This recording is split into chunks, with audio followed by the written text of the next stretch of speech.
चोऱ्यांचं प्रमाण लक्षात घेता बऱ्याच ठिकाणी CCTV नसल्यामुळे पोलीस प्रशासनाला मोठ्या अडचणीला सामोरं जावं लागतं आणि त्यांचं पण याच्या तुमच्या इन्व्हेस्टिगेशनमध्ये त्यांना खूप अडचणी येतात. तर त्याच्यासाठी CCTV जर फुटेज असले तर इन्व्हेस्टिगेशनसाठी त्यांना अतिशय सोपं होईल आणि जेणेकरून चोरांचं धाडस इकडच्या या प्रभाग क्रमांक 9 आणि चिंचखेड रोड काय पिंपळगावमध्ये धाडस होणार नाही अशी काहीतरी उपाययोजना आपण 100% आम्ही राबवणार आहोत.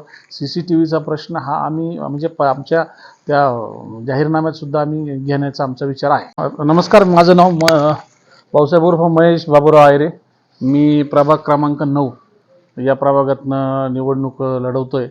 माझ्यासोबत आमच्या भगिनी सोनालीताई हर्षल जाधव या पण आहे आणि नगराध्यक्षपदाचे उमेदवार इंजिनियर गायकवाड साहेब हे नगराध्यक्षपदाचे उमेदवार असल्याने प्रचाराचा झंझावात आपण बघताच इतक्या दिवसापासून आणि नागरिकांचा मतदारांचा प्रतिसाद अतिशय उत्तम आहे. त्याबद्दल आज स्वतः तालुक्याचे आमदार दिलीप काका बनकर व पिंपळगावचे माजी सरपंच भास्कर नाना बनकर यांनी ज्या पद्धतीने प्रभागामध्ये फिरून सगळ्या मतदारांचा मतदारांशी संपर्क साधला तर सगळ्या मतदारांचा एक अतिशय पॉझिटिव्ह रिप्लाय आम्हाला मिळतो आहे. आणि राहिला विषय पहिल्यांदाच उमेदवारी करण्याचा, हा जो प्रभाग आहे 9 नंबर हा अनुसूचित जातीमध्ये एक जागा निघाली. त्याच्यामध्ये मला आदरणीय काका आणि नाना यांनी माझ्यावर विश्वास ठेवून जी उमेदवारी दिली त्या उमेदवारीचा सर्व जे नागरिक आहे जे मतदार आहे त्यांनी स्वागत केलं. ही उमेदवारी मी स्वतः मागितलेली नसून तर ही मला आपल्या प्रभागातील जी मतदार आहे नागरिक आहे त्यांनी स्वतःहून मला ही उमेदवारी बहाल केलेली आहे आणि त्या अनुषंगाने मी या आजच्या या येणाऱ्या 2 तारखेच्या मतदान निवडणुकीला सामोरं जात आहे. आणि यानंतर ज्या काही संकल्पना असतील किंवा इतर ज्या काही अडचणी असतील या निवडून आल्यानंतर सगळ्या जनतेच्या सेवेशी आपण हजर राहणार आहोत. प्रामुख्याने आपलं या प्रभागासाठी काय विजन आहे? या प्रभागासाठी विजन म्हणजे बघा, इथे प्रभाग क्रमांक 9 हा चिंचखेड रोडचा जो एरिया आहे तर तो मध्यमवर्गीय, त्याच्यानंतर शिक्षक वृंद जास्त प्रमाणात आहे, त्याच्यात बिझनेसमॅन आहे, मध्यमवर्ग पण आहे, सगळ्या प्रकारे वेल एज्युकेटेड आपला हा प्रभाग आहे.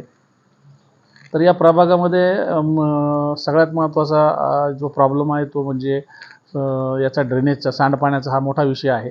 त्याच्यानंतर रस्त्यांचा विषय, आता रस्त्यांचा बऱ्यापैकी विषय मार्गी लागताना आपल्याला दिसतोय. कारण 9 नंबर प्रभागामध्ये बऱ्याच ठिकाणी आतमधल्या गल्ली बोळातले आणि मेन रस्तेसुद्धा दिलीप काका बनकर आमदार दिलीप काका बनकर यांच्या माध्यमातून या सगळ्या गोष्टी या सगळ्या अडचणींवरती काकांनी लक्ष देऊन आणि ज्या पद्धतीने रस्त्यांचं काम सुरू केलं ते निश्चित स्वागतार्ह आहे. आणि या प्रभागातील जी काही प्रामुख्याने ज्या ह्या 2 महत्त्वाच्या समस्या आहे ह्या आपण याच्यातनं निश्चितपणे मार्ग काढण्याचा प्रयत्न आमचा असेलच. आणि ज्या पद्धतीने इथला जो वर्ग आहे तो जर कुठे गावी गेला, कुठे गावाला गेले असेल तर त्यांचे घरं बंद असताना ज्या पद्धतीने चोऱ्या होतात, त्या चोऱ्यांचं प्रमाण फार मोठ्या प्रमाणात आपल्याला वाढताना दिसलं आहे. तर त्याच्यासाठी आपण आता निवडणूक झाल्यानंतर मी आपल्या जिल्ह्याचे जे पोलीस अधीक्षक SP साहेब आहे त्यांच्याकडे सगळं राष्ट्रवादीचं मंडळ आमच्या काका आणि नानांच्या मार्गदर्शनाखाली आम्ही त्यांची भेट घेऊन आणि याच्यावरती या प्रभाग क्रमांक 9 वरती विशेष लक्ष द्यावं असं, आणि नुसतं प्रभाग क्रमांक 9 वरच नाही पूर्ण पिंपळगाववरती व्यवस्थित लक्ष द्यावं अशी आम्ही विनंती SP साहेबांना करणार आहे. आणि त्या अनुषंगाने आम्ही आपल्या सर्व मतदारांना पण आज आश्वासित करत आहोत. काही ठिकाणी पाण्याचा पण प्रश्न आहे, काही ठिकाणी नळ कनेक्शन अद्याप मिळालेलं नाही, तर हा प्रश्न कसा सोडवणार आहे? आत्ताच तालुक्याचे आमदार आदरणीय दिलीप काका बनकर यांच्या माध्यमातून यांच्या पुढाकारातनं जो काही नवीन पाण्याचा आता नवीन पाईपलाईन टाकता एक 15-20 दिवसात त्याचंही पण सुरुवात होईल. ज्यांची नळ कनेक्शन पेंडिंग आहे त्यांना प्रायोरिटीने पहिले नळ कनेक्शन आपण देणार आहोत. थोड्याच दिवसात तो प्रॉब्लेम आपण निश्चितपणे सॉल्व्ह करणार म्हणजे करणार. हा जो चिंचखेड रोड आहे जवळपास आतापर्यंत 100 ते 150 चोऱ्या नागरी वस्तीत झालेल्या आहेत. तर आपण निवडून आल्यानंतर काही CCTV सारखं काही हो, कल्पना आता तुम्ही हा प्रश्न अतिशय योग्य विचारा.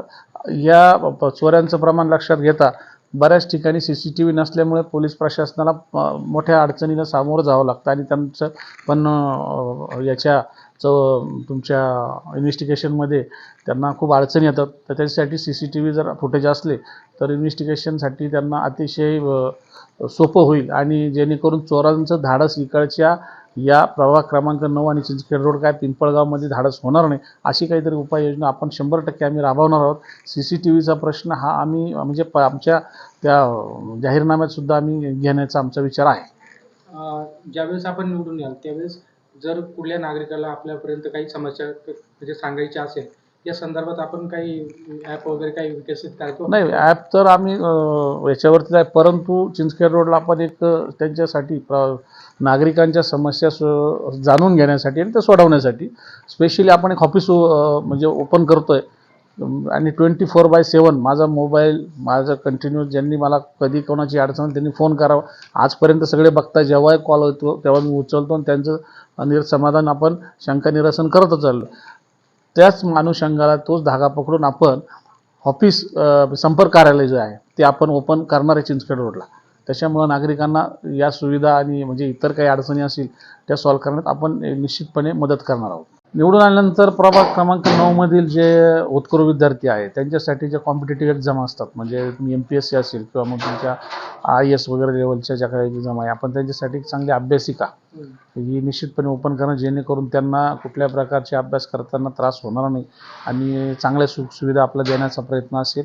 आणि एक सर्व प्रभागातील जे आपले नागरिक आहे त्यांच्यासाठी आपण एक वाचनालयाची पण एक कन्सेप्ट काढणार आहे. वाचनालय आपण उभं करतो आहे. आणि महत्त्वाचा मुद्दा असा की जे वयोवृद्ध आहे त्यांच्यासाठी आपण नाना नानी पार्कची पण एक चांगली संकल्पना म्हणजे ते नाना नानी पार्क पण आपण ओपन करण्याचा आपला मानस आहे. एक व्यावसायिक म्हणून नेहमी आपण वेगवेगळ्या कार्यामध्ये सहभागी असतात. थोडक्यात धार्मिक कार्य असतील किंवा इतर त्याबद्दल थोडक्यात काय सांगा? आता आमच्या चिंचखेड रोडचे क्रांती मित्र मंडळ आणि संतोषी माता मित्र मंडळ यांच्या सहकार्याने पुढाकाराने जो काही तुलसी विवाह होतो, इतर शैक्षणिक काही कार्यक्रम असतील, त्याच्यानंतर तुमचे सामाजिक असतील, इतर ज्या कार्यक्रमामध्ये माझा सुखदुःखात प्रत्येकाचा सहभाग असतो आणि मी 25 वर्षापासून या रोडचा रहिवासी असल्यामुळे प्रत्येकाच्या सुखदुःखात माझा सहभाग असतो आणि लोकांनी मला ॲप्रिशिएट केलेलं आहे. लोक आज स्वागत करतात आणि पॉझिटिव्ह कॉल मला त्यांनी दिलेला आहे आणि निश्चित त्यांच्या मतदानाचा जो काही रिप्लाय आपण पॉझिटिव्हच देणार जेणेकरून भविष्यात त्यांना जी काही अडचण येईल किंवा अडचणी सांगून येत नसतात, जर इमर्जन्सी काही अडचणी आल्या तर आपण 100% त्यांच्या अडचणीला धावून जाणार आणि तुलसी विवाहाच्या माध्यमातून आपण खूप लोकांच्या टचमध्ये आज आलोच आहोत आणि सामाजिक कार्याचं करणं हे माझं पहिल्यापासून एक विजन म्हणजे ध्यास असतोच प्रत्येकाचा, त्याच्याप्रती मी पण आहे. आणि समोरचा जो उमेदवार जो आहे तो आयात केलेला उमेदवार आहे. तो प्रभाग क्रमांक 12 मध्ये राहतात घोडकेनगरला आणि तिथून ते इकडं आता निवडणुका आल्या म्हणून ते इकडं आल्यात परंतु चिंचखेड रोडची त्यांना गल्ली दरवाजा कुठं कोणाचे काही माहीत नाही आणि तिकडच्या बाहेरच्या उमेदवाराला आपल्या चिंचखेड रोडचे इतके सुज्ञ नागरिक आहेत, सुज्ञ मतदार आहेत की त्यांना स्वीकारणार नाही हे त्यांनाही माहिती आहे. परंतु ठीक आहे, त्यांना त्यांच्या पद्धतीने त्यांचा प्रचार करत असतील त्याबद्दल काही हे नाही आहे. परंतु इथल्या नागरिकांनी आपला स्थानिक रहिवासी म्हणून आपल्या जी काही मला उमेदवारी बहाल केली आहे त्याबद्दल माझ्या सर्व मतदारांचे आणि स्थानिक आमच्या नागरिकांचे मी मनापासून आभारी की त्यांनी माझ्या उमेदवारीसाठी पक्षश्रेष्ठींना पण सांगितलं की ही व्यक्ती आम्हाला द्या. त्याबद्दल आमच्या सर्व मतदारांचे पुन्हा एकदा आभार. शेवटच्या टप्प्यामध्ये आता निवडणूक आली, शेवटचे 2 ते 3 दिवस प्रचाराचे राहिले. आपल्या प्रभाग क्रमांकामधील सर्व मतदारांना आपण काय आवाहन कराल? माझ्या प्रभाग क्रमांक 9 मधील मतदारांना एकदम मनापासून एकच आवाहन करेल की तुम्ही जी काही तुमची अडचण असेल ही अगदी निसंकोचपणे मला माझ्यासमोर मांडायची आहे आणि तिचं 100% आपण सोल्युशन त्यांना देणार आहोत. एवढंच मी त्यांना सांगेल की तुमच्या सांडपाण्याचा विषय असेल, तुमच्या रस्त्याचा विषय असेल, तुमच्या इतर काही गोष्टीचा जे काही अडचणी असतील त्या तुम्ही माझ्यापर्यंत पोहोचवल्या तर त्या 100% मी तुमचा एक प्रतिनिधी म्हणून मी आमचे तालुक्याचे आमदार आपले दिलीप काका बनकर आणि पिंपळगावचे माजी सरपंच आदरणीय भास्कर नाना बनकर यांच्यापर्यंत ते पोचून आणि ते दोघं एकदम प्रशासनावरती अतिशय मोठी कमांड असलेली दोघं व्यक्ती आहे. त्याच्यामुळं मला वाटत नाही की कुठल्याही मतदार कुठल्या नागरिकाचा प्रॉब्लेम राहील असं मला वाटत नाही. 100% ते सॉल्व्ह करतीलच आणि त्यांचा प्रतिनिधी म्हणून मला नगर परिषदेमध्ये त्यांनी भरघोस मताने निवडून द्यावं. सगळ्यांचा मी ऋणी राहील. जसं मला तुम्ही उमेदवारीसाठी आग्रह करून उभं केलं तसंच मतदान करताना सुद्धा प्रत्येकाने घड्याळ या निशाणीसमोर बटन दाबून सर्व पॅनलच्या 25 नगरसेवक आणि 26 आपले नगराध्यक्ष यांना प्रचंड मतांनी विजयी करावा एवढंच सर्व मतदारांना मी जाहीर आवाहन करतो. माझ्याबरोबर असलेल्या आमच्या भगिनी सोनालीताई हर्षल जाधव यांच्या पण निशाणी घड्याळ आहे. वरती इंजिनियर नगराध्यक्षपदाचे इंजिनियर गायकवाड साहेब यांनाही पण तुम्ही भरघोस मतांनी विजयी करा एवढंच मी सर्व मतदारांना जाहीर आवाहन करतो.